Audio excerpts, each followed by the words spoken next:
said, are you happy? Yeah.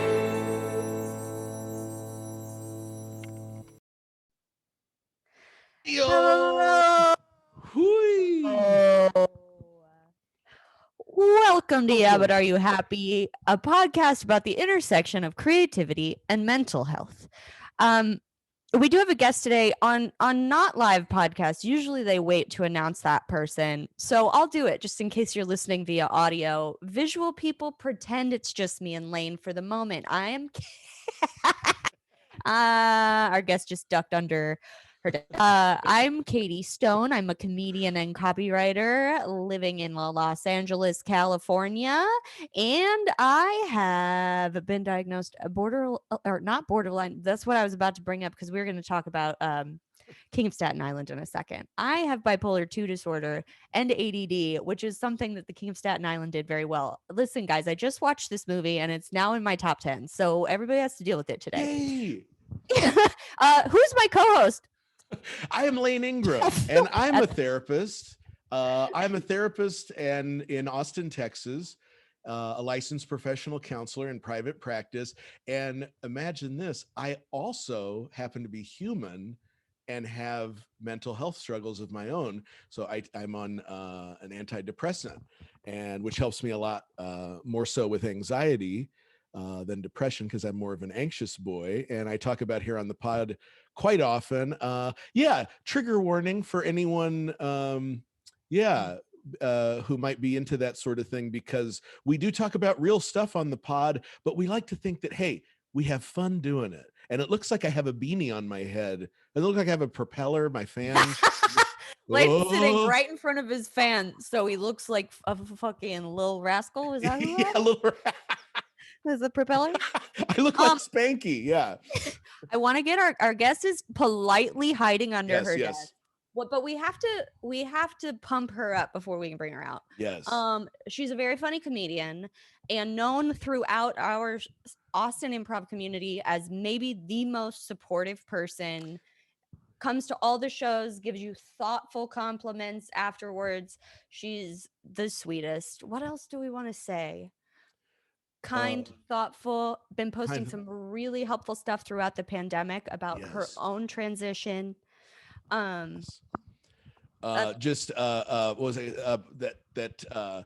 She's a friend of the show from day one, an early adopter of Yeah, But Are You Happy? And I always have felt honored that she has dug my stuff, just one of those supportive people that after a show, just one of my favorite faces to see. And the sad thing is that I have not been able to see her in a year.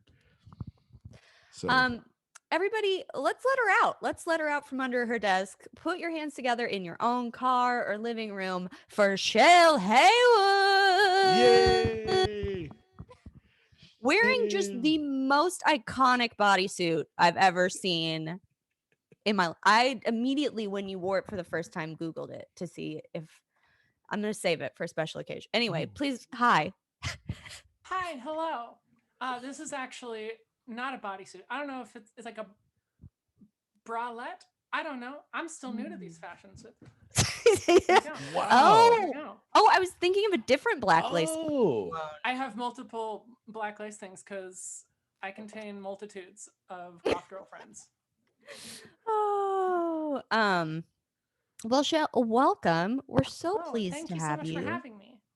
We stop ourselves in our pre-show convo several times because we already just started we were catching up. Anyway, we start the show as you know with a mental health check-in. Should we go ahead and pass that bad boy around before? Pass it around. Bad boy.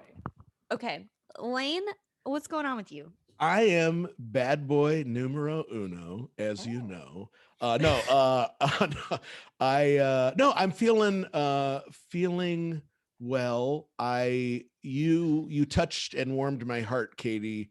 By a couple of nights ago, you texted Chloe and I saying that you loved this movie from last year that Chloe and I loved from last year, and it has a Love Pete weird Davidson. tie-in to my ongoing family drama. But Mm. I don't want to steal your. I'll volley it back to you so that you can say. Oh, should I talk about the movie first, and then we can? Is talk? that yeah? I'm so sorry. We just brought on Shale, and she explicitly told us she has not seen this movie, but intends to. I'll make it quick. So we're not going to give spoilers. No spoilers. And we're kind of dicks. I watched the movie King of Staten Island, which is Pete Davidson's semi-autobiographical film about the loss of his father, coming to terms with his borderline diagnosis, and some of the just funniest, highest stakes moments about having ADD. I realize it was also a dead dad movie. I love me some dead dad content. That's my jam. Absolutely. We should do an episode on like rate your top 5 dead father movies or TV shows or songs. Could be any art medium. Okay. Now that I've killed the energy in the room, let me do it. But yeah, I don't know. I don't get the Pete Davidson hype. I don't dislike him. I don't like have strong feelings about him, but I was always like, why does everyone want to fuck this average looking man? Right. And I still don't want to fuck him, but it was a good it was interesting. First scene with him and this girl, he just kind of lays out like what borderline makes him feel in this really lovely way, and that really set me up to enjoy the rest of the movie. Also, there are again, like he keeps trying to do extremely important things and then just getting distracted and dropping it entirely. And I was driving a presentation at work the other day, like, and my coworkers who I love and work so closely with had been working on this for weeks. And I was like, why did they let me handle clicking to the next slide? I've checked Twitter 20,000 times and I just kept like flashing back. These are legit spoilers, so I won't say, but like I kept flashing back to the moments in the movie where he just fuck shit up. Anyway, I thought it had a lot of heart. It had a I hope I'm not spoiling. It had a relatively happy ending. It was warm. It was cozy. I like Bill Burr a little bit more now. Right? He used to be the man men tried to talk to me about in bars. Right. For sure. Anyway, that's a big part of my mental health check-in is the warm feeling King of Staten Island gave. Yes, no, thank you. I think this is kind of a back and forth. This is a joint mental health check-in because that really touched me when you texted us that you enjoyed it so much. And then it reminded me, I kind of forgot about this. So this has been on my mind the last couple of days. And that is the last really fond memory I have of my parents was actually last year when I went and visited them in June for like a long weekend. And I had just seen King of Staten Island the week before. And I had this feeling like, not only do I love this, but it threads this needle where I thought it is so, Katie, Shale, I can't emphasize enough to you. It is so hard to show a movie to my parents. And, you know, I relate to people through movies. You know, that's pretty clear as a movie nerd. So I saw King. Hold on, Lane. Yeah. You said, I can't emphasize enough to you. And then my computer said switched to my microphone speaker. So I have no idea what you said after this is about to be important. I can't emphasize enough. I have COVID and I'm dying. No, no, I got the first vaccine shot. No, what am I trying to say? Congrats. Yes.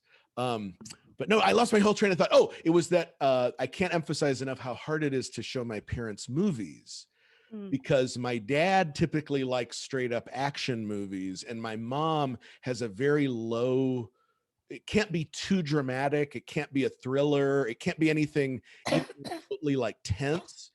But my mom has a real soft spot for man boys who get a little bit of money and buy their mom a house. And so when Pete Davidson, what's that? That's Pete. That's Pete, yes. And so when Pete started showing up on talk shows and he would do joint interviews with him and his real mother, and they would talk about how they're together in quarantine, that he bought her a house and he lives in the basement of the house. And like, they're just kind of this adorable, like roommate couple, like this mother's. So my mom thought that the two of them were just so adorable. And I'm like, Mom, I have a feeling you're going to like this movie because it's about kind of a mother-son thing. She has a real soft spot for that kind of stuff. And then they're weirdly, this is one of the weird things. My dad is a diehard Dallas Cowboy fan. I don't think this is a spoiler at all, but there's a moment where Bill Burr is trying to give Pete Davidson a pep talk, and he references Roger Staubach, who was a Dallas Cowboy quarterback. Roger Staubach also served in the Navy, and my dad served in the Navy.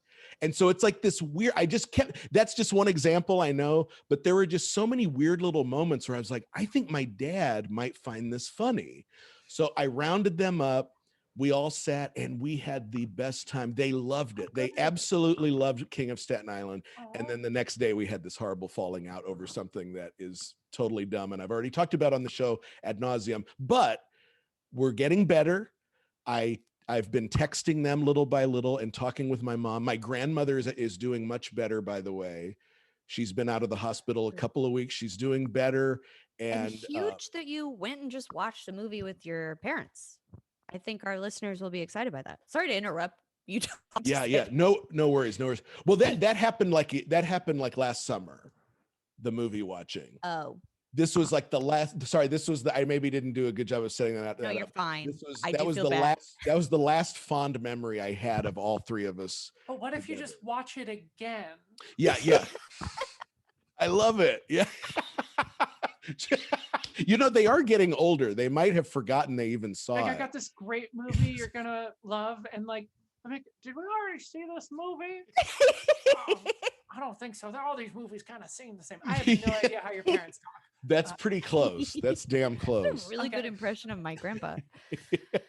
So that's my check-in. How's that? That was great. Well, wait, hold on. You just talked about like King of Staten Island. I was going to talk about more than No. I tried to dovetail into. I'm feeling better about the fact that I've been texting my family, and that's been going well. I feel like my mental health check-in is always devoted to just updating how my ongoing family drama has been. But I mean, that's a mental health check-in for sure. It can be a lot. But yeah, got the first vaccine shot, and we actually scheduled the next one for next week. But is it weird? Maybe this is part of the mental health check-in, and then I'll volley it back to you to get your thoughts. But even though I'm getting my second shot next week, I'm still scared about like going back to work and stuff. Like I still am not in any huge rush to like get back to normal though. What are your thoughts, Katie? I hear you. I think there's definitely reason to fear, but I don't know. I feel bad. I had so many dreams that COVID was over. I think my brain is starting to get really excited that I said yes to a trip to Mexico in May. And then I was like, are you going to be vaccinated before May? And now I feel really bad. Am I going to have to go back to my friend and be like, I can't celebrate your 30th birthday. I am potential COVID carrier. Dude, we'll all go in your place. We'll get that vaccine. Yeah, you guys will be vaccinated. I have been debating fully vaccinated by then, so like I'll take your spot. Yeah. Well, and Chill, you were an inspiration to me because you were like, someone texted me that there were free spots, and I just hopped in a car and went. And I was like, I think there are places I can do that in LA. So for the next 2 weeks, I am gonna be that bitch who's like, give me. Be that bitch. Go for it. Give it a shot. I have two big thoughts for my mental health check-in, and then I'll pass it to Shale, who we haven't let speak very much, despite the fact that she came here to speak to us. Number one. I also came here to listen. Well, thank you. That was really sweet. Boy, of you. what a nice thing to say. God, Shale's making us look bad again. We're not listening at all. Well, again, for people who come to this in the future, we are coming to you from the day after the Atlanta spa. Oh God, I'm pressing buttons. Shit, the Atlanta spa shootings. which were a huge deal. At least 6 Asian American women in Atlanta were shot by some dickbag whose name we don't need to know. And it's been, I don't know, it's been something. I think this has been an ongoing conversation, and one, I don't know. I'm gonna be like super honest about this because I wonder if other white people relate to this. I have not known how to talk about it. I'm like, I care about this, and I was so vocal about anti-Black violence, and I don't want to seem like I don't give a shit. It's just, it's so, it's like anti-Black violence. We have this institution. We have so many institutions and statistics to hold up and be like, this is what we're fighting against. And there is a level to which anti-Asian violence feels like it's in the cultural consciousness more than necessarily in institutions. And I feel like last night really gave us a, like, oh, the police are also racist against everyone. Like, they're just racist. They're And then intersectionally bad. intersectionally bad media coverage of any white terrorist is the same. So it's like picking up on these things, but also just, I don't know, like feeling like shit. Cause I'm like, I should have been talking about this for a long time. I haven't been. I want to own that. And I want to, like, I don't know how to talk about it, but I want to figure out how to talk about it. And I want to keep talking about it and bringing it up on this podcast. I do want to reference, I'll share on our social media. We've been sharing a lot of, we love melanated social works content. There are also specific mental health resources for Asian and Pacific Islander communities. So I want to share some of those out, but that's just been something today that I've been thinking about a lot, is just like, I don't know. I mean, obviously there's like useless white guilt, but also just like wanting to not, I mean, it's part of it's just like we don't see anyone on the day to day. So it's like, what do I want to share on social media? I don't know. Fuck off, Katie. But right now we're on a podcast. Like 200 people hear this. Guys, I don't know. Donate to have some, I don't know. I'm still learning. I want to keep learning. I want people to help me learn if possible. It's not your job. I'm supposed to be doing it myself. I get that. But in that same vein, Lane, I just want to say, Lane and I were texting each other early today. We are so excited because we're going to talk to you today, Shale, and then we also want to do like an episode where we always just invite our friends on here. Nobody is an expert. No one is expected to speak for, like, Shale's not here to speak for all trans people. I want to make that 100% clear. We just have our friends on to talk about their personal experience because we love getting perspectives that aren't ours on here. And Lane and I were both like, I'm afraid I'm going to fuck up. I'm afraid I'm going to say something like, well, and I think that part of that is just that, like, the idea of like really trying to reckon with and accept trans people is like almost a recent thing in the national world consciousness. And I feel like we're all still learning. And I just want to make clear, like, Lane and I really want to get things right, and we really want to listen, and we really, like, if we fuck up, we have no ego in that. So anyway, I'm just like, I don't know, it's weird, like, it's one of those things where I'm like, Shayla, I talk about we're like friends. So I like talk about you in conversation, and I haven't yet misgendered you. And I'm just Thank like, you. what if I fucking do it on the podcast? Like, what if I do it on the podcast and I disrespect her and I disrespect our relationship? And it's just one of those things where it's like what's the word? Intrusive thought of like, you're going to say it wrong. For what it's worth, I have that intrusive thought that I'm gonna get misgendered all the time too. So like, Oh, Let's pass to you. How are you feeling? How have you been doing mental health wise? I've been doing all right-ish. Like, I don't know, better in the last few weeks than I had for a while before that. Like, it's it's all relative, right? Um I've and it's especially weird with like the only way that you can really exist socially right now is on social media, and especially like you said with like wanting to use the platform to talk about like social justice issues and everything. But like honestly, I found that my mental health benefits very greatly the less time I spend on social media. And I've been like really trying to cut that back lately. And it's been so freeing to just like spend time living my life and like messaging, like talking with friends like individually, but staying off the feeds. But then I like worry that people think that I'm like not doing well because I've like gone dark. And it's like, no, the more when you see me like really online, like anytime that I post like more than one thing in a day, I am in a bad place. And I was there like 2 days ago, 3 days ago. Time is so hard to keep track of, especially when you've been unemployed for a year. But yeah, I was like in a really rough place a few days ago. Like I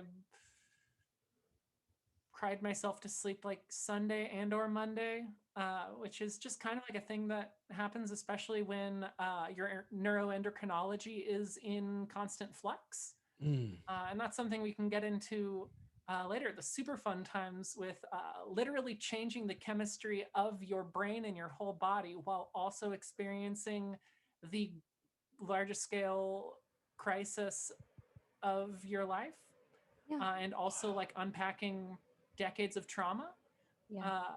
Like I get really emotional a lot of the time. And I spent most of my life super dissociated from those emotions. So they can be super overwhelming sometimes. And a lot of the time, I translate those emotions into being angry online, which turns out doesn't actually help. And in fact, makes me feel way worse. So I've been trying to like, I don't know, be more mindful of like the like practices I'm engaging in and like how I'm spending my time and my energy. Like, you know, if and like depending on where I'm at, it's easier or harder to kind of break that loop. Like I'll sometimes like open up my phone to like, you know, pull out an app that actually has like a function. Like I'll be like, be wanting to play some music and I'll like pull out my mandolin tuner app. And as soon as I have my phone open, 10 minutes later, I'm still scrolling Instagram and I'm like, fuck! Yep. You know? Mm-hmm. Like you hacked my brain. And like I just get so mad about it. Especially because like the only way that I posted about this somewhat recently, but like the only way I have to really engage with like my community is through a system that is explicitly set up to ruin your brain and co-opt you into like clicking on shit that makes you angry and to like further polarize your views. And like, you know, social media is a for-profit business, but we're not the customers, we're the product. And like I just get so angry about the fact that like there is not another way to like engage healthily online. And also like as someone who's like finally wanting to really start like putting myself out there as an artist, I am so disinterested just on like a deep level in like being an artist on social media and like figuring out how to like game the algorithms. And like I just want to make shit that people who like it will like. Yeah. And so I like that's where my mental health kind of ends up a lot, is like really just thinking like, why is capitalism so bad? Why did white imperialism ruin like everything? Why is everything so fucked, and how can we unfuck it? And so I've been thinking a lot about like how we can unfuck things. And there's no easy answers to that besides like literally changing everything about how our society operates. Which again, when you're just kind of like stuck alone with your own thoughts, which are also in flux because your brain chemistry is doing all sorts of fun things, it can feel just like absolutely paralyzing. But on a good day, I do some yoga, I go for a bike ride, I play some music, I engage in content that brings me joy and knowledge and not just anger. And today's been a pretty good day in that way. Awesome. I don't know if that was all one mental health check-in so No. much as just sort of a That was fantastic. No, that was why you're fucking fantastic. here, dude. And I'm just kind of, I'm processing so many things right now. You know, this is the first time I have seen you in a year, you know, aside from just the occasional still photo on social media or the occasional like tiny little video clip or something. But this is my first time to really interact with you in here. But it also is the first time I've interacted with you since you transitioned. And I am Yeah. just blown away at you know, all of the wonderful things that you're doing, the I mean the beauty of it, but also the pain that you're describing of like, you know, the way you're, you know, the brain chemicals and trying to, you know, thrive in a world that is so fucked up in so many ways. And yet to hear you talk about it, I can't help but notice you just seem so empowered. You seem so assertive. And I'm just like, fuck. Yes, go Shale. I am so happy for you and proud of you. You just laughed like I tricked them all. No, it's I laugh because like it's yeah, it first of all, it's been really weird to like have gone through this process. For those of y'all who don't know me on an intimate level or, you know, have been following my journey. God, I've used journey unironically so many more fucking times in this last year than like ever before. It's about word economy. Keep using it. No one judge Shale for saying journey. Go on. Because it is a fucking journey. Yeah, like I've been going through. I didn't come out as trans, not just like publicly, but like to myself until like a little ways into quarantine. Like I had started introducing myself with like started like inching my way towards like they them pronouns pre-COVID, like at the last few like improv things I did, you know, whenever I would like have a like a name tag and I would like write my name in pronouns, I'd be like he him or they them, I don't know, I mean like if you want, you know, if that's not too much trouble. I know it's like really hard to you know use like they them pronouns, like I don't want to you know make anyone like have to put in any fucking effort to like respect my identity or anything, you know, just continuing to limit myself and like let other people's comfort you know supersede my existence. It was a learned behavior, and then like started doing like maybe they them he him, and then I found like people were still not actually using the they them pronouns, and I was like, why am I still listing the he hims? I do not ever want to be referred to by that. Why am I like giving that out to people to not put in the effort? And not that it's like an easy like one and done thing to like switch the pronouns that you use to refer to someone.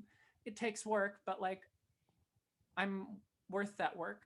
But then going into quarantine, I suddenly wasn't around people anymore, which was not a thing that I ever really wanted to do because I didn't like being alone with myself or my thoughts. I kept myself unhealthily busy for a decade, since for my entire adult life, really, because I just did not like whatever was going on in my head. I didn't want to think about it. But then, you know, when you're stuck alone by yourself, you start to like, you know, behave for yourself. And I started to realize like how much I had been not behaving in a way that like felt true to how I wanted to like behave. And like I'm talking like the way I walk, the way I like sit, the way I talk, the way I want to dress, like every single facet of like how I presented myself to the world. Pretty much I realized I was like running through a filter of like, will this get me hurt? And a lot of that really stemmed from childhood, like being told like, oh, you're too girly. Why do you talk like that? Why are you walking like that? Why do you like Kim Possible? That's a girl show. I was like, first of all, anyone can fucking love Kim Possible. She's badass. like, you know, all of these little like microaggressions and all this stuff that I had like, and like I grew up in suburban Fort Worth, which is like, there's like, it's bigoted in all the ways that like the more aggressively bigoted places are, but with this veneer of politeness and like, oh, we don't want to, don't be weird, you know, don't want to rock the boat. Yeah. And like I had just kind of learned, like kids bullied me enough just for like being a weird nerdy kind of like hyperactive kid, and I didn't want to give them more ammunition, so like I just pushed everything deep down through this, because like basically I was taught that like every single one of my like thoughts and the way that my body naturally wanted to move, the way I wanted to express myself, that all of that was wrong. And so I just internalized it long past it, like the point of it actually protecting me at all. Like I've been living in Austin for almost a decade now, and I could have probably like safely come out at any point during that time, but like I had been lying to myself for so long just to stay alive, I didn't realize I was lying.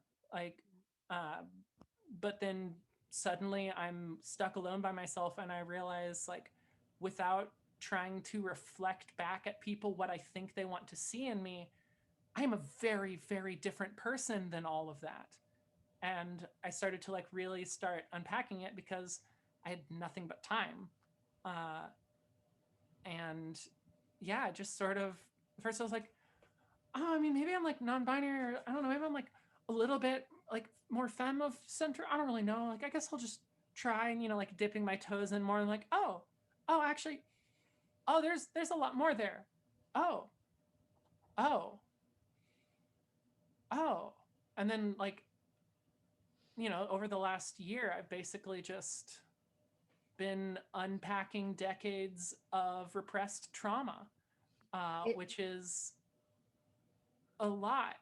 Like, one of my sorry, not one of my favorite stories about you is we put up like last summer when we first started doing quarantine episodes, like a question and answer thing on our Instagram. And it was like, what's the thing you've learned about yourself in quarantine? And your response was just, I'm trans.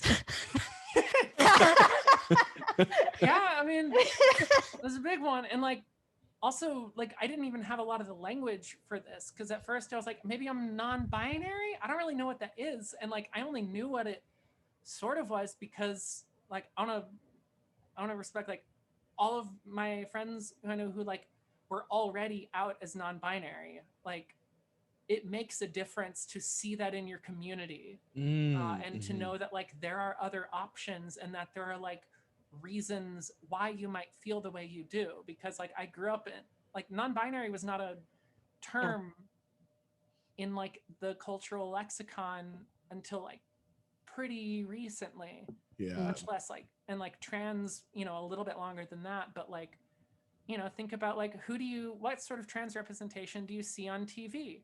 uh it's a lot of, like, let's see, who's like a trans woman in who've been on like movies. Oh, Jared Leto, who's, you know, a piece of shit, and also not a trans woman.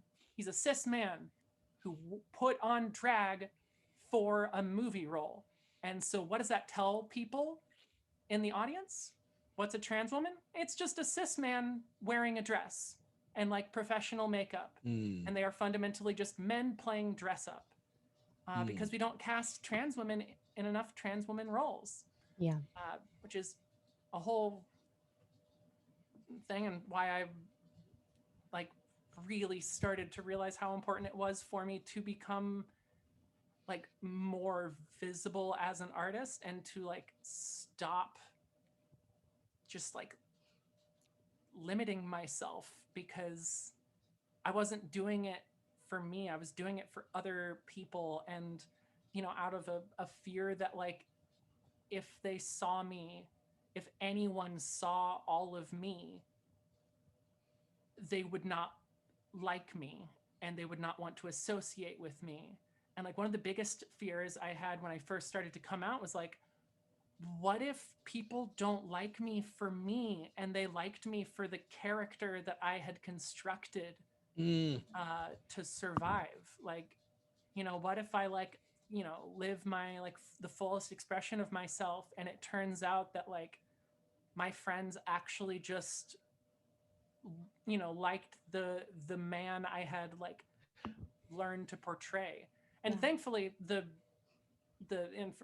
feedback that I have gotten from the people in my life is that that's not the case, and in fact Yeah. that they are happy for me and they love me for the person I am, not for the person that I had pretended to be.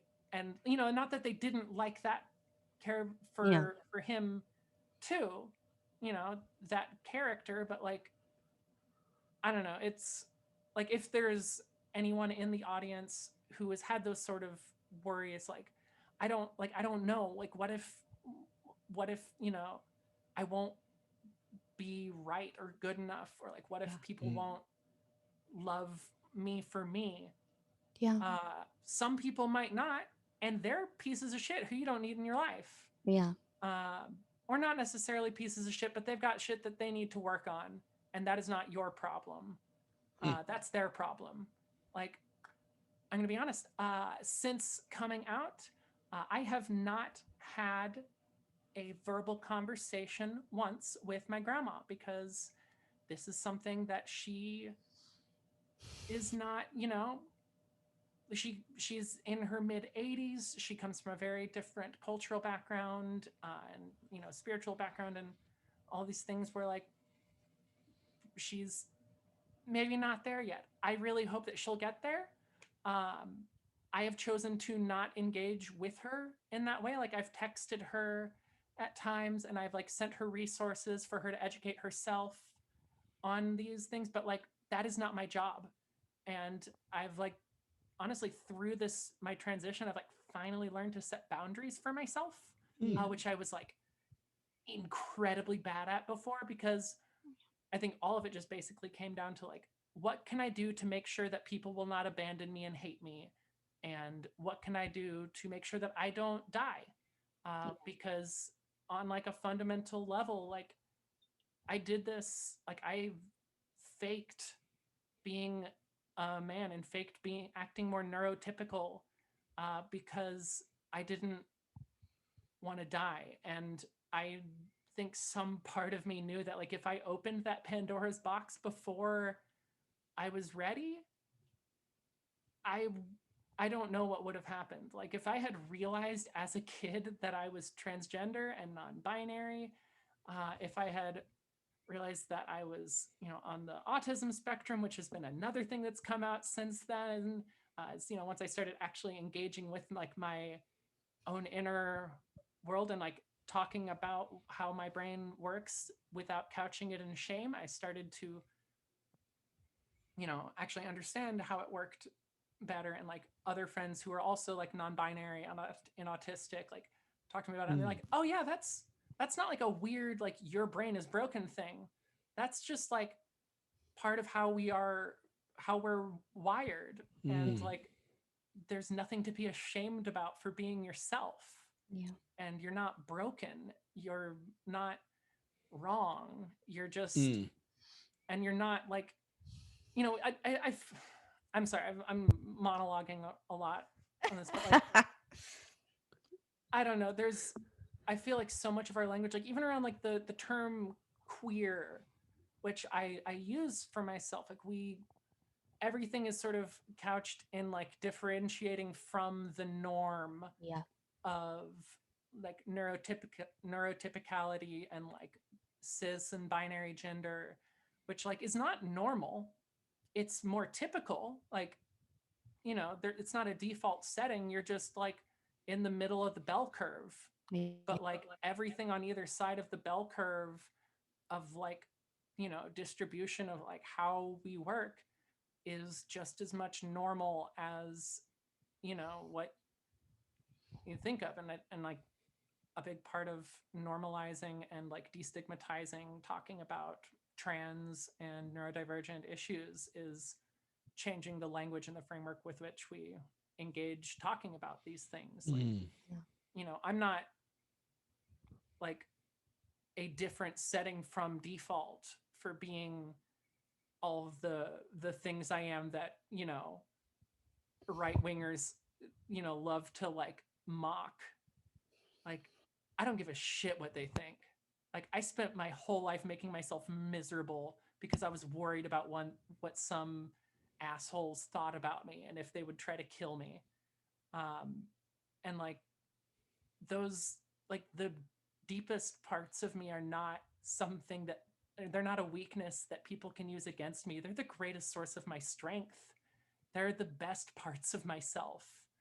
And like I kept all of it locked away for years and years because I was afraid that if I opened them up, I would be rejected. But like I don't need to, I don't know, like play by their rules because their rules are bullshit.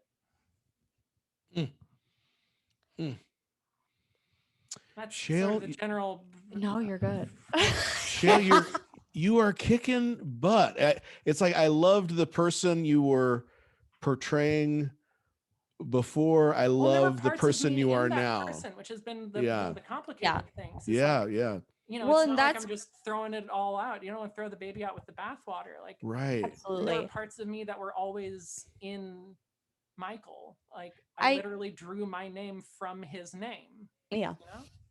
Well, and I don't know. I guess what I've felt about all of my friends, I feel like we are seeing people come out as trans in the past few years now that it is like part. I don't know. It's just like it. I don't know how you feel, but it's like until it was more of a part of the cultural conversation, I'm sure these feelings were even more confusing because you don't have anything to hang them on. So Oh, yeah. I do still feel some amount of surprise whenever someone comes out as trans. But the minute I hear it and process the surprise, I'm like, but it's not fucking surprising. Like with you, it's like, I mean, well, especially, and like, I don't know, for our listeners, it's like I dated you when you identified as a man. And so there's like an extra layer of like, no problem. Like Am just I taking a technically your moment. first ex-girlfriend Right. retroactively? Absolutely. And there's Hell yeah. it is unimportant, but a layer of cognitive processing for me there as someone who for the year previous was like, am I straight? But like, yeah. And then once you say that, it's like read back through all your interactions.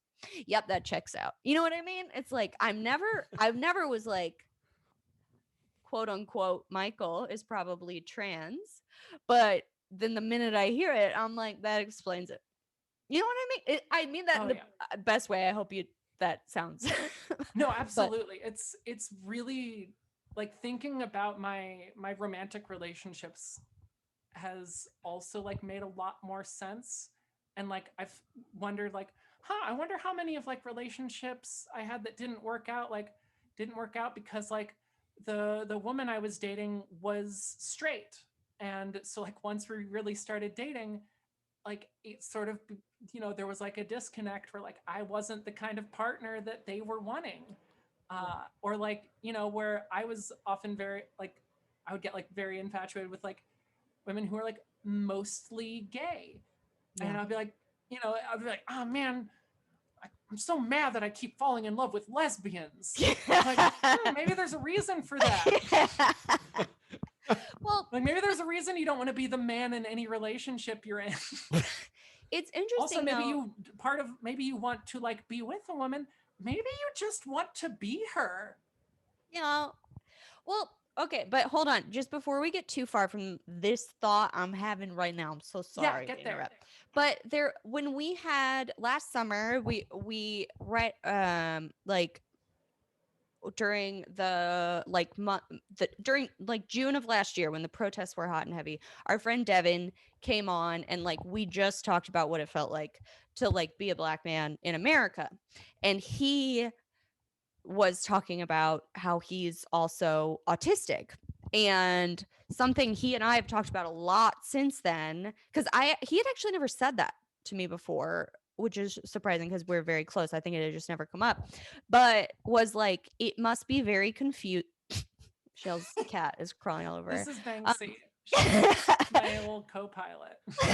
But it must be confusing like going into a situation and kind of having these two different ways in which people, like, basically with Devin, I was saying it must be hard not knowing if someone's being racist or if maybe you just did something that a neurotypical person would consider odd because you didn't have the reaction they were expecting. Is that something you've encountered? Oh yeah, absolutely. Like, so I like realized the autistic thing in like December. So I'd Mhm. like already been, I'd gone through a lot of like the bulk of the like, I'm trans, I'm non-binary. What does that mean? Can I be both? You can be both.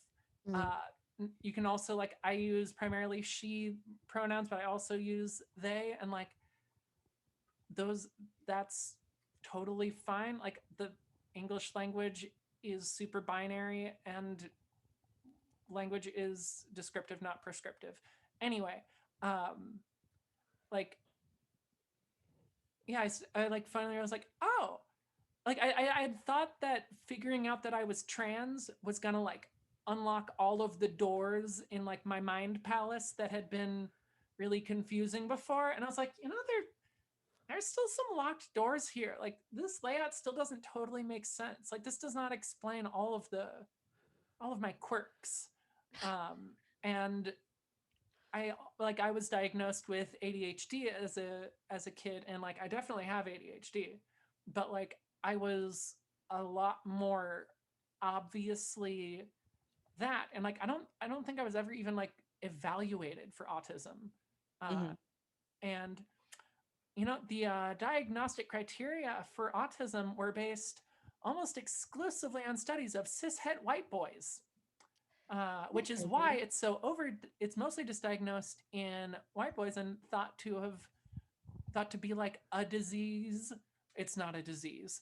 Of that mostly affects them. It's like, no, it just, like, it is processed through the lens of how that autistic, like, perceives what they need to do to like survive in their society. Well, and something I heard about recently, Shell, this is something I love about you. So please, you're a chatty person. Yes, You love to chat. And I do. apparently that is one of the primary symptoms, I say. Again, like I kind of agree with you. Like, is ADHD is not a disease? Is it even like really something that we need to say is a disorder? Or is it just a way that like half of us fucking operate? But apparently one of the main ways it presents itself in women is chattiness. And then teachers and stuff, because of misogyny, just see that and they're like, that girl's a gossip, you know. And so I think that also some of it, tell me if I'm wrong at all, but like sometimes with like, I don't know, like sometimes it's hard to, like, with autism, tell me if I'm wrong about this. I understand that sometimes it's hard to understand a social cue to maybe pause in the conversation for the other person. And so it's like this whole thing of like, okay, like I am a woman with ADHD, which means I'm chatty, but also like it's like everything is working to confuse you. There's Yeah. nothing in the world designed to help you understand what the fuck is going on. Yeah, I as a kid, I would often joke when I would like look back on kid me, like, if you just looked at pictures of me in childhood, you'd think, wow, that kid's autistic. uh I just got better at faking it. Yeah. And like reading social cues in the way that like neurotypicals do never got easier. And that was one of the things that was so frustrating, was like the more like socially confident and stuff I got over adulthood, it didn't get any easier to like navigate social situations in the ways that were always difficult. And yeah, like not being able to, like, I developed sort of like schemas and like indirect ways of reading what people were feeling and what they were expressing, but like because it didn't just intuitively make sense to me, and I just thought like I'm just awkward, or like it's just an ADHD thing, and it's like they're it's both. Yeah. And yeah, like a big thing that autism is such a wide spectrum of experience, and like with both autism stuff and like trans and neuro non-binary stuff, like it's like these are the, like we use like one term for the whole thing, but like it is a spectrum, and also like autism is not inherently a disorder. Yeah. It Yeah. like a lot of traits, like you can have like an accumulation of like severe enough like versions of some traits that it becomes, with a lot of psychological disorders, like it's not like there's a like you have a level of like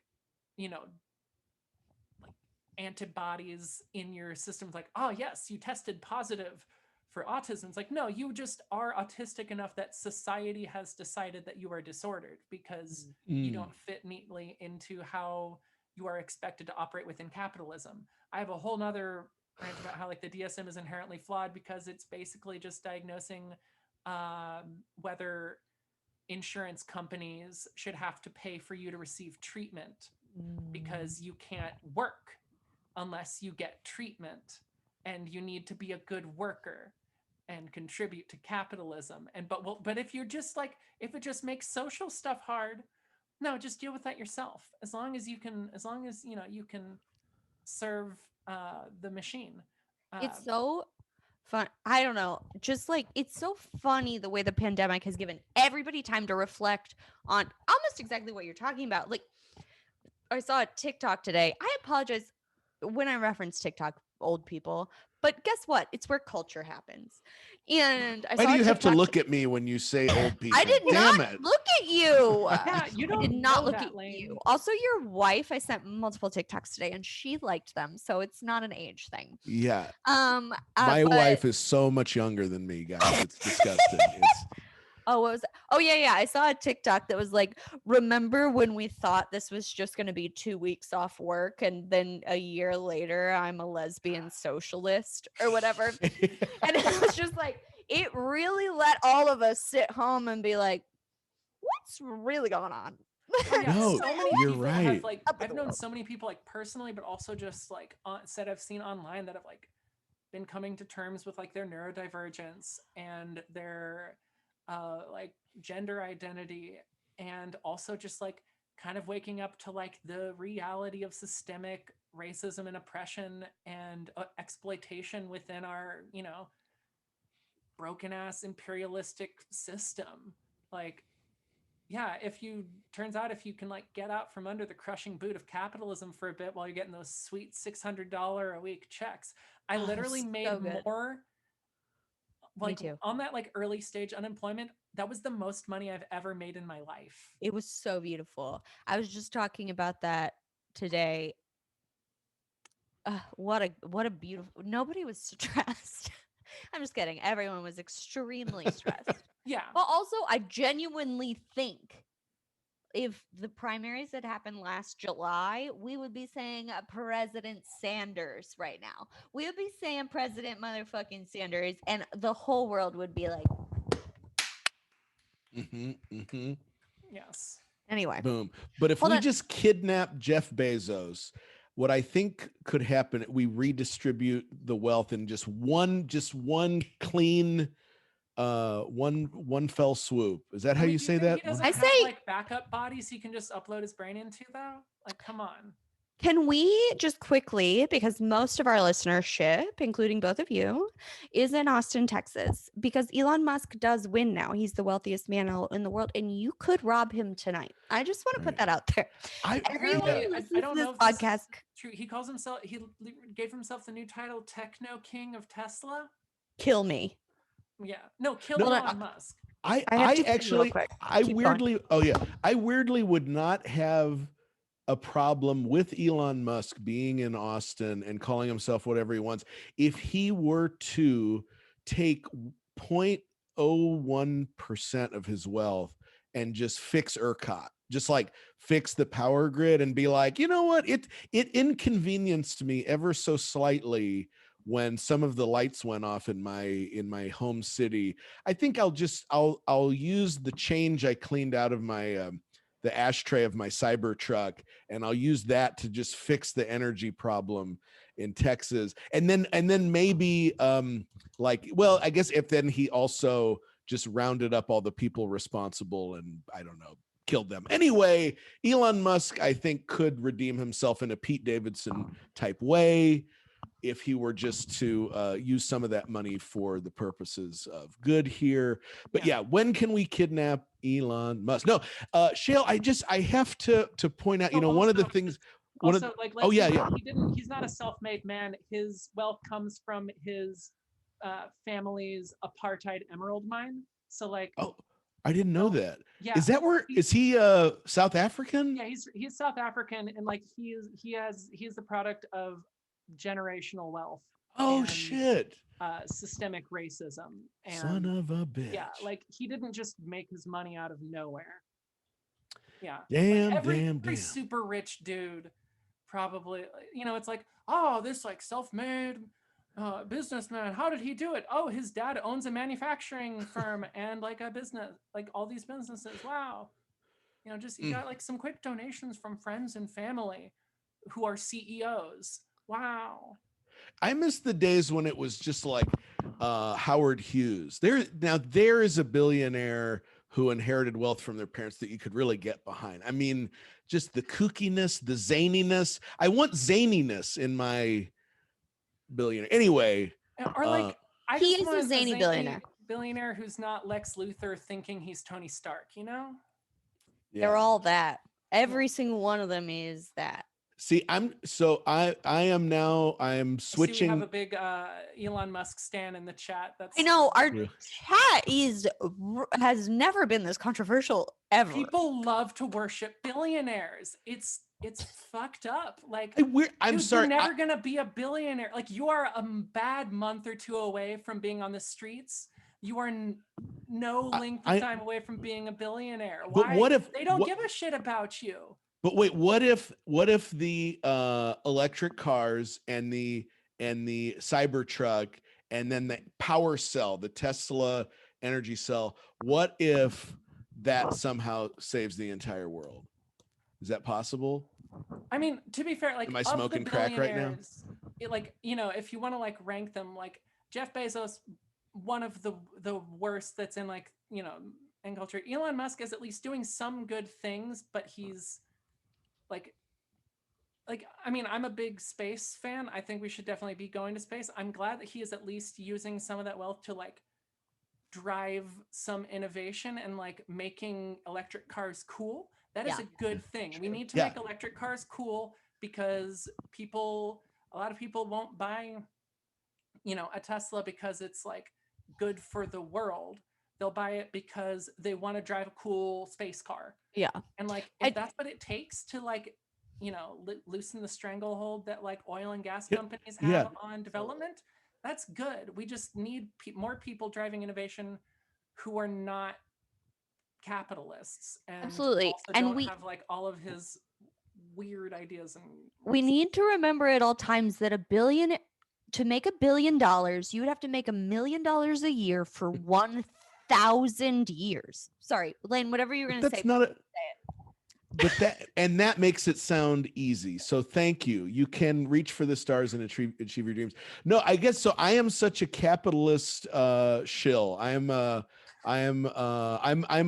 have what is it? Stockholm syndrome, where I'm like, this is the way I look at it. It's like the world, at least right now, I agree with everything you're saying, but I'm also this dumb part of me that I admit is maybe like I've Manchurian candidated myself with capitalist propaganda, but it's like the world that we live in is going to have billionaires. And I remember the documentary Who Killed the Electric Car Part 2. I don't know if you've ever seen this, but I've seen Part 1 and Part 2. And Part 2 shows how Elon Musk was the only person who was pushing for an electric car. And I don't know that we would have like General Motors producing an electric Hummer and Ford producing multiple electric, like, so every car manufacturer is now producing electric cars. And I think there was a time when everyone thought Elon Musk was crazy for pushing the electric. Anyway, he revolutionized some shit. Now he's smoking weed on the Joe Rogan show. I get why. Yeah. not a great person by any means. I'm romanticizing an Elon Musk of 2006. I'm sorry. You're good. Someone in the chat He was had like, but better what about PR Jeff then Bezos? also. They both suck. I do. Okay, here's what makes me uncomfortable about Elon Musk. I pay Jeff Bezos taxes. I mean, I don't directly do it, but my mother does. And in that way, I weirdly think he's accountable to me. And Elon Musk, I'm like, who buys a Tesla? But that said, a Tesla is much better than an Amazon. Yeah. Anyway, I'll shut up. No. Like we're forced to like, pick like the like lesser of exploitive evils. It's funny. I was watching an interview with Bill Gates. He was on Colbert, and like the entire comments was just like the most evil man on the planet. He's the devil. He's a sociopath. And I'm like literally just like pages of comments of people just like Bill Gates is the actual devil. He's gonna control us with his mind chips. I'm like I'm not here to like stump for any billionaire, but like he is at least trying to use his wealth to like do social good. Like when he was asked like why should we be worrying about like getting vaccines overseas, like make sure that everyone is vaccinated, he's like, well, first of all, because we don't want people to die. And I was like, thank you for saying that first and not like our trade. And maybe he like is paying lip service, but like I'll take someone paying lip service to like the value of human life that is not economic. Because like, I mean, maybe I'm just used to like living in Texas where like literally human life means nothing compared to like stock prices. But I realize we have completely triggered the chat, and I know. feel mostly responsible. We've 'cause triggered one person who I assume is both a white man and someone who has emailed us, Arlene. But wait. But what if we are alienating? We've got trans, we've got a neurotypical billionaire lovers. What if we alienate that key demographic? yeah, that real hefty part of the Venn diagram of trans people and billionaire lovers. Yeah. Exactly. Yes. Thank you, Shale, for laughing at my horrible joke. Why are you in this chat? Like, why are you watching this show? You can leave. I don't want you here. I'm gonna be real. Okay. I wonder if I can boot them. I feel so bad that this episode has been hijacked. No, it's okay. We were on such a good roll. Let's ignore this person. They are not some. Oh my God, they're saying we're silencing their voices. Very funny. Being oppressed. Okay. Freedom of speech is a government thing. You can get the fuck off our Twitch chat. Everyone. Oh my God. Okay, someone banned him. Everyone ignore the big stump. If you know the big stump in real life, please ask if they're the incel who emailed us last year. Okay, hold on. Oh, Michelle. Okay, I wonder, why do people like who just go on to like videos and like content to just be like angry? Yeah. You should be doing literally anything else with your time. Like, why are you watching a live show that you disagree with? Like, I don't know, dude, it was do a lot. Literally anything else with your life. Like, does this bring you joy? I don't know. I hope you find some peace. It was a comical experience. Hold on, Chill. I want to get to. I mean, you. Oh yeah, my body of the day's topic. Yeah, body. Yeah, this is part of the reason. I mean, we wanted to have you on. You and I have been talking about you coming on to discuss just like the year you've had, which in terms of mental health journeys is something. It's for the record books. It's been a lot. I don't use the word crazy really, but like, because it's not a thing. There's no such thing as crazy. But like, there have been a lot of points in this last year where I'm just like, what if I'm just going crazy? Like, I don't even know what that would mean, but like, what if that's what's happening? I don't think you're going crazy. See, thank you. Okay. And I realize the thing is, when you've been basically conditioned to doubt every single thought and impulse and movement you've ever had for as long as you've like had a sense of self, believing in yourself feels like you're becoming a psychopath. Yeah. Like Yeah. not like mediating every single one of your like thoughts to and thinking like, well, maybe you're full of shit and you're wrong and no one should hear from you ever and you shouldn't do anything, which is like was always my running like kind of internal monologue. Like as I've sort of, you know, broken through that, it's like, oh God, I think I have worth. I think I have something to contribute. I think I might have something that people want to listen to. Clearly, I'm just delusional. Like, no, you're just not constantly stricken with dysphoria and anxiety. Yeah. Well, okay. Briefly, because we're still on body month. We're on Oh, yeah, body month, body and stuff. you've Body been talking month. about body Sorry, body month. constantly in its own way. And oh my God, there's so much left untapped. So we'll probably do this again sometime later this year. Let's just say we're going to be tapping bodies for a long time. We're gonna be top. Oh my God, Lane and I have so many body guests lined up. We're like, okay, this is accidental. Bodies on But bodies on bodies. great. Yeah, we've got We're a in body. body world, baby. Okay, so clearly we've been talking about this all month. I'm going to say a bit of a bummer thing, and then I want us to explore different aspects of it. But we've been talking about body stuff for the past month, and what we learned, part of the reason that we've extended this so much is that what we've learned is like every identity has its own set of body issues. We originally were like, we just want to talk straight cis men because like they don't get to talk about it ever. And then we were like, okay, but also they're not included in the conversation. But when we talk about eating disorders, we don't talk about trans people. We don't talk about non-binary people. There's this whole category that we don't talk about. Anyway, not whole many categories we don't talk about. And that's when we learned that transgender college students experience disordered eating at 4 times the rate of their classmates because they're often trying to achieve the body type of what they see as the stereotype of their own gender. And then 32% of trans people ultimately develop an eating disorder to try and change their body without hormones. The terms gender dysphoria and body dysphoria often get confused. I wanted to make myself clearer on that before we started. The term gender dysphoria refers to your own sense of disconnection between your sex and your gender, whereas body dysmorphia refers to a literal disconnect of reality between you and what you see in the mirror. So, for instance, And you can have both body dysmorphia and gender dysphoria. Absolutely. Oh my gosh, gender dysphoria. I've been saying it wrong this whole time, even though I have it written down. Dysphoria, right? I think you just also said body dysphoria. Oh, okay. But like, gender I would like talk about feeling dysmorphia and like before coming out as trans and be like, oh, did I mean? Oh yeah, I meant dysmorphia, not dysphoria. Definitely not that. No. But I kind of want to touch on.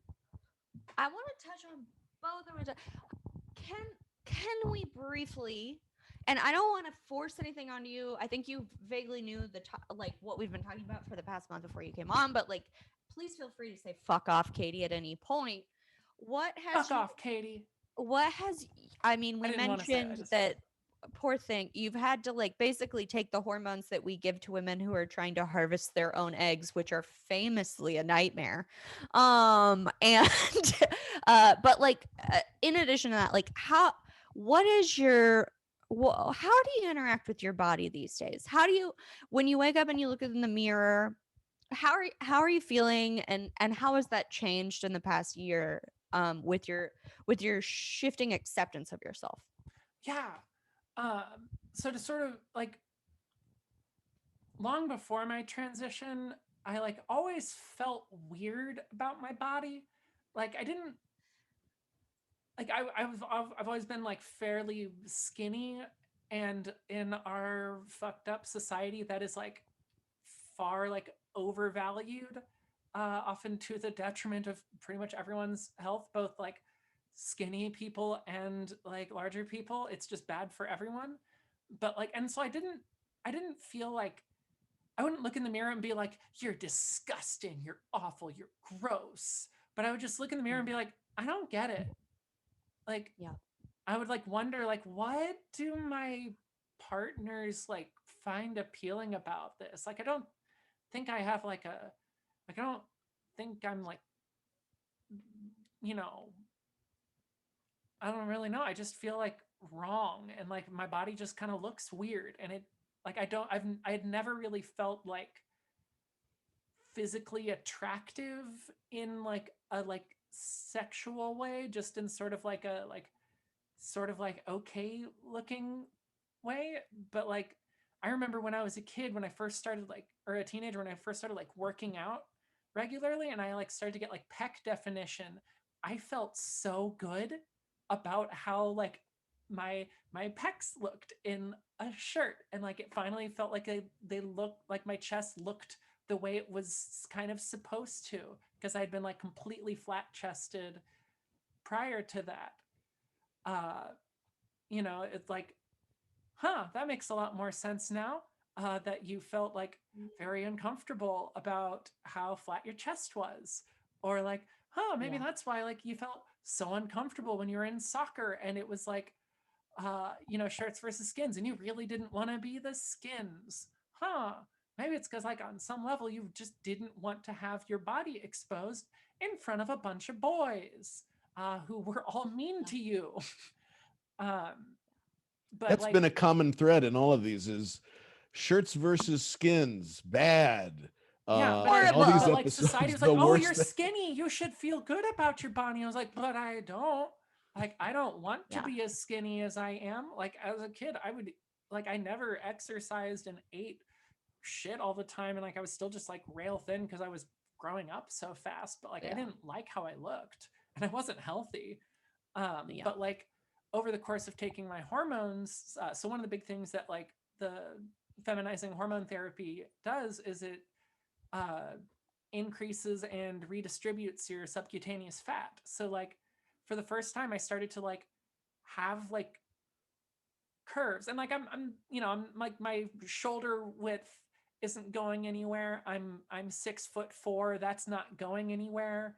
Like there are aspects of, and like my hips are pretty narrow, but like just in like less than a year of therapy, like my body makes more sense to me for the first time. And like I'm starting to like be able to look in the mirror and be like, oh, you look good. Like you look like you were supposed to. And Yes. like it it's been so wild to like, it like genuinely feels like and looks like, you know, I had just been hormone deficient for decades before this. And like, it feels like I'm finally like balancing out and like correcting the way that like my body was always supposed to develop. And like, I have like also, uh, developing breast buds when you're 27 is weird, like, but really cool. But it's like going through like puberty in your late 20s, complete with all of the hormones and like stress and everything, but just like, ooh, like, I'd like brush It my is. like arm and be like, ooh, that's very sensitive. Oh, oh, I That's like it. one of that must be so hard. I think about this a lot because like all of our trans friends like get to learn how big their boobs are because like it's like genetic, right? Like some trans people are gonna have huge tits, some trans people are gonna have tiny tits, just like how some cis women are gonna have big tits, some cis women are gonna have tiny tits, and Yeah. it must be. I don't know. That's like a whole. Sorry, this And is some unimportant, and but that adds some a whole level to be like, oh no, I have tiny tits. and I was just But gonna say, or huge. and some fat men find out that they develop large tits as well. Anyway, not to go off on a tangent, but no, that's Everyone's got tits. yeah. Yeah, and like pretty much no none of the cis women in my family tend to be like particularly like curvy or well endowed. So like Yeah. the girls are probably gonna stay small, and like that's fine. Like I don't, Yeah. and like I have enough friends who like do have large chests who have to, like deal with like, I don't know, like I don't know. It's funny like to see how No, algorithms don't fashion quite get what's currently, going on. Where yeah, like, fashion currently favors a small chest.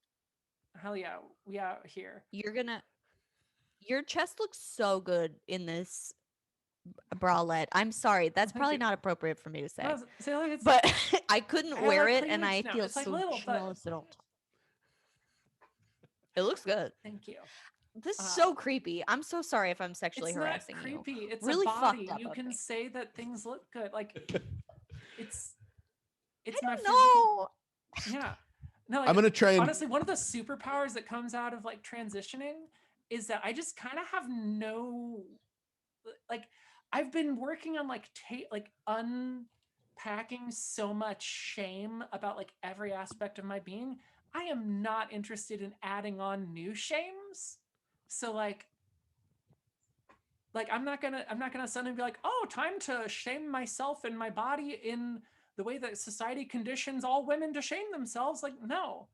Like I'm generally probably gonna like wear Yeah. tops because I want to for my own comfort. But like if I want to go topless, like I'm not gonna fucking let anyone like, be like, oh, you can't do that. I'm like, why? It was fine 2 years ago. There is at least one picture on social media, I'm pretty sure, of like at least one of my nipples. Is that retroactively a female presenting nipple? At what point in my trans would my tits be censorable? Like, can I say Tell that like Chelsea my nipples actually are Handler. male identifying? Like I have androgynous nipples on female breasts, but like it's fine. We don't care about the breasts. My nipples, they're dudes. What are you gonna do, Instagram? What are you gonna do? But like I'm also not interested currently in like posting pictures of my nipples. But like if I wanted to, be like, what? Which is it? I'm non-binary. You don't know how my nipples identify. I love this Shale. Shale, you are crushing it. I'm unfettered, baby. Let me I'm gonna try and keep this classy, and you tell me if this is out of line for me to say as a friend of yours. You look fantastic. Thank you. It is not inappropriate. I think we should be able to tell like our friends that they're pretty. Because people are pretty, and like it doesn't need to like be a creepy thing or like an overtly sexual thing. Like we exist in bodies. Yes. Like why Yes. why do we need to, and like capitalism sells like women's sexuality but then shames them for it, and like that's bullshit. And like Yeah.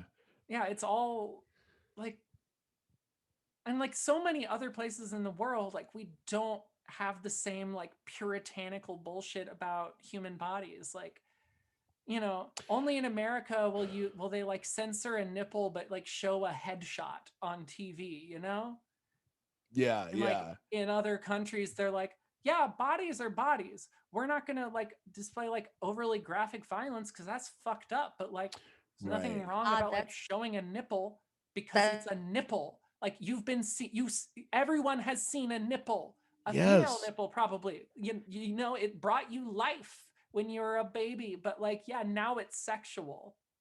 Yes. I don't know. No, this is. I gotta say, you seem so comfortable in your own skin. I am so happy for you. You just seem like you are thriving. There is an assertiveness and a self-assuredness that and I gotta say this, among in the comedy world, maybe this is the greatest compliment of all. You are even funnier now. You are crushing it. I can't wait for you to have just like a podcast that's like just you, or like a web show or something. I could I could watch you or listen to you read the phone book, and you make it entertaining. It's you're wonderful. I think a big part of that is that like I always felt so afraid of my own masculinity. Like I always felt way more comfortable in like femme and queer spaces and like around femme and queer and non-binary people, but I always felt like an intruder. And like I felt like my just by no, choice of my own, this like cloud of masculinity hanging over me made the people who made me feel safe feel unsafe. And like I didn't want to take up space because I felt like, like, oh, I should leave that for like, I'm a cis white man. I'm bad. I'm bad. I shouldn't do anything. And like, like should, cis white men like take a more of a step back maybe so that like other people can have, even footing? Yeah, but like it wasn't me. And so I limited myself because I didn't think I had anything that I deserved to say. And then realizing that like I actually had a hell of a lot to say that wasn't getting said enough was like incredibly empowering. And just realizing that like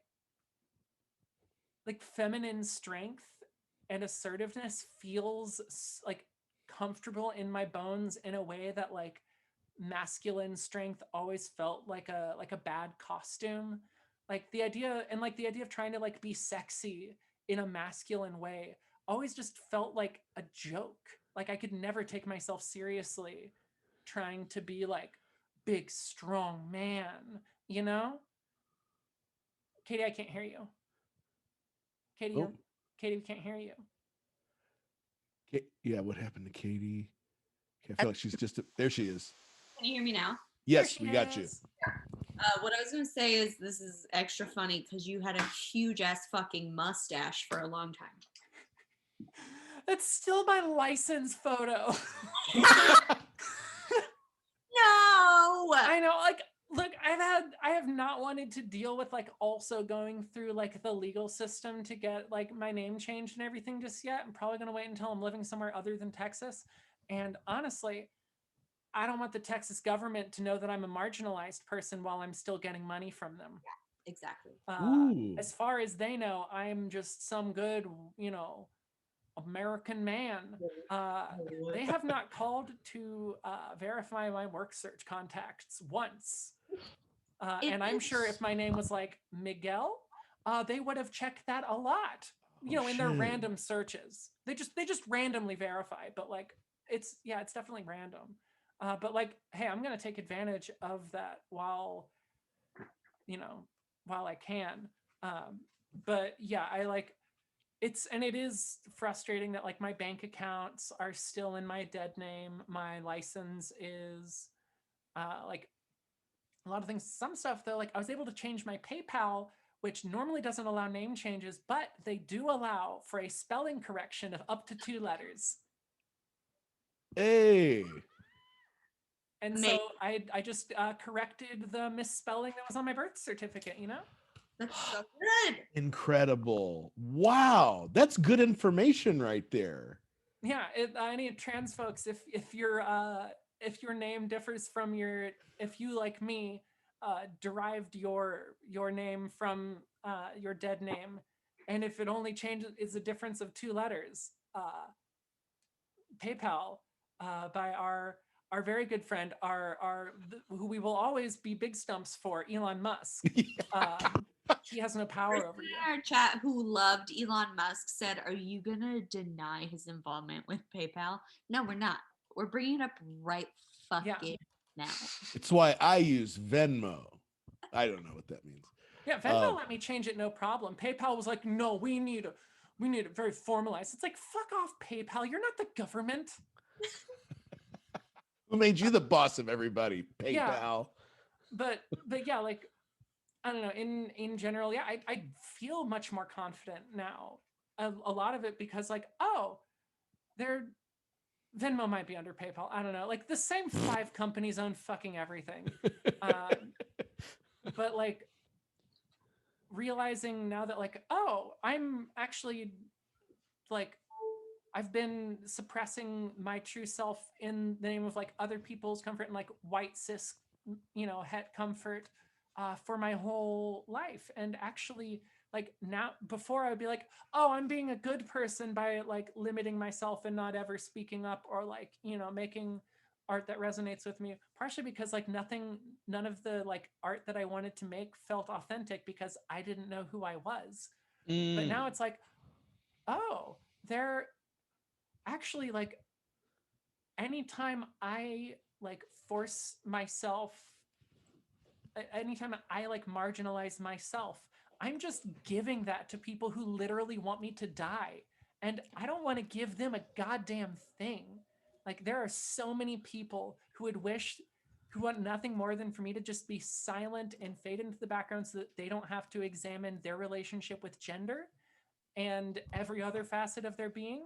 There was some guy who said the unexamined life is not worth living. Who was that? I feel like he was like a pretty smart guy, right? Googling. Elon Musk. Yeah, Elon Musk. I don't read a lot. Said the unexamined life is not worth living.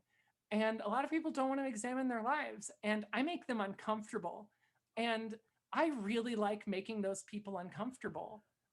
It's great. You. I don't want to stop. I don't want to ever make it easy for them to just, not think about the world complexly again. And like, there are a lot of people want me to die. So that's a real good reason to keep living. Like spite shouldn't be the only thing that keeps you going, but like it'll do in a pinch. Absolutely.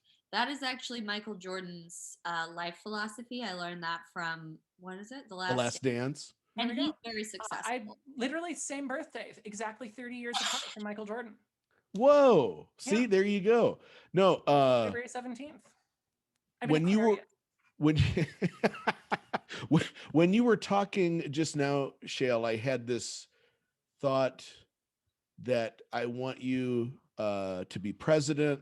I want you to lead us into the changes that we need to make in this. And right when I had that thought, the strongest gust of wind howled outside the house. You ever have where the wind is like, and I jolted anyway. So we're on to something. That was my power. Yeah, you're welcome. We're on it. But no, this is great. I'm an old man. You are young. You're in your 20s. You give me hope for the future of society. I love everything you were saying, and we're coming up here on the end of the episode, but it's just flown right by. I tried to do a lot of listening today. Did you notice that? Did anyone notice that? Well. Was doing a lot of active listening. Thank you. Those 9 years of counseling school really paid. No, great talking with you, Shales. Is there anything that you would like to plug or anything you wanted to say but maybe didn't get a chance to say? I will soon be making a Patreon as a platform to do all of the stuff that I want to do, from yoga teaching. I'm currently halfway through my yoga teacher training. I was able to get a scholarship for it. I could not have afforded this otherwise. But I'm going to be doing yoga classes. I'm going to be releasing music. I'm going to be doing science education. I've been getting real into physics in the last few months. I've been learning astrophysics and quantum mechanics through online resources. And it turns out I really like that shit. And there's actually a lot of resonance with like philosophy. And I want to do I'm wanting to make a podcast.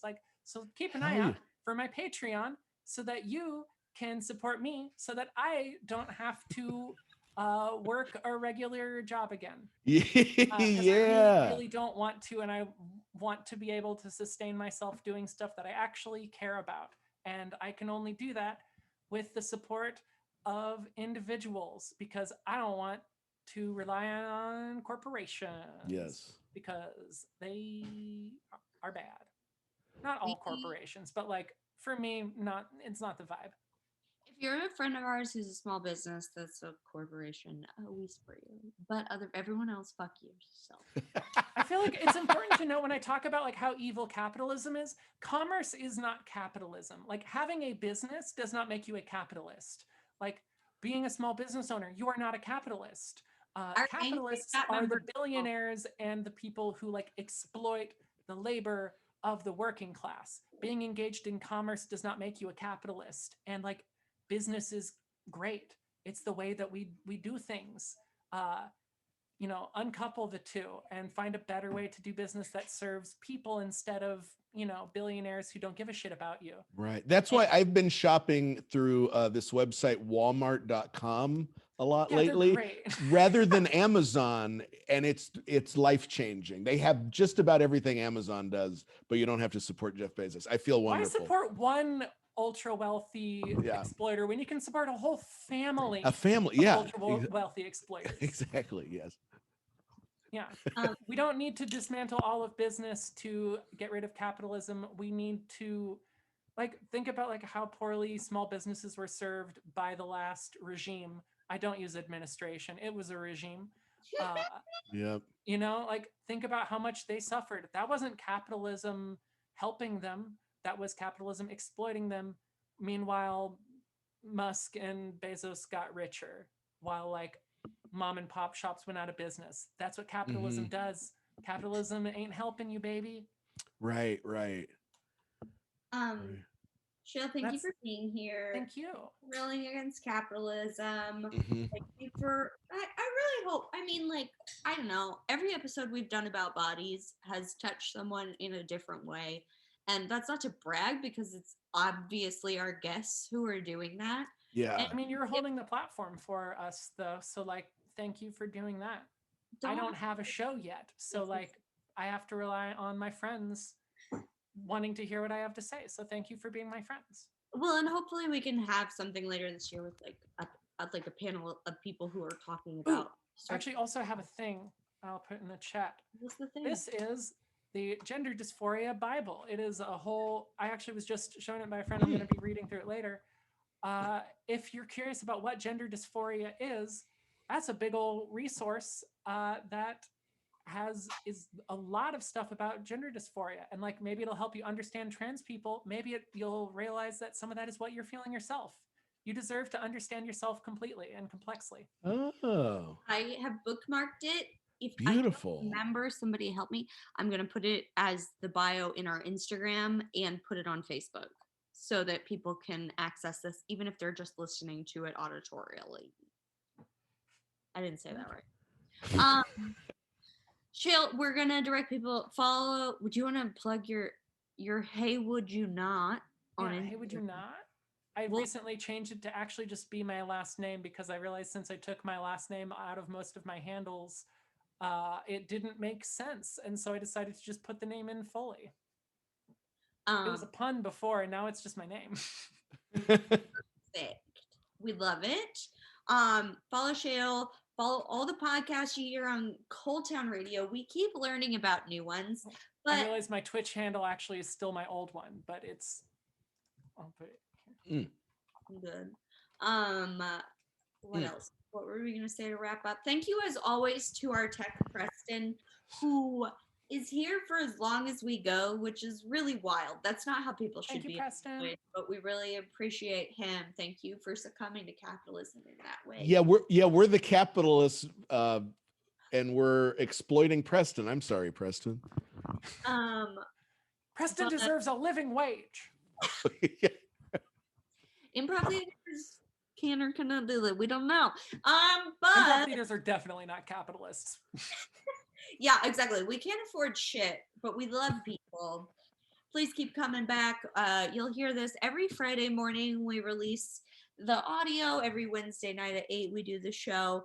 Thank you so much. Last week, I was told I gave the most awkward outro I'd ever given. Lane, do you have any ideas on how we should end this? No. I didn't think it was. No, I've been a person. We're all people. I'm Lane Ingram, and do I say my name? You listen to us on all the things. Watch Twitch, watch the ColdTowne Twitch, or fuck you. Hey, listen up, fucker. Watch ColdTowne Twitch, and listen to Stool Pigeon and Victrola and Slappy McWeaselbean's Power Hour. But no, and thank you, like and subscribe, and thank you for joining us. And we're here every Wednesday on the ColdTowne Twitch at 8 p.m. until whenever we pass out. And thank you, Shale, and good night. Yes, Thanks, thank you, y'all. Shirley. Bye.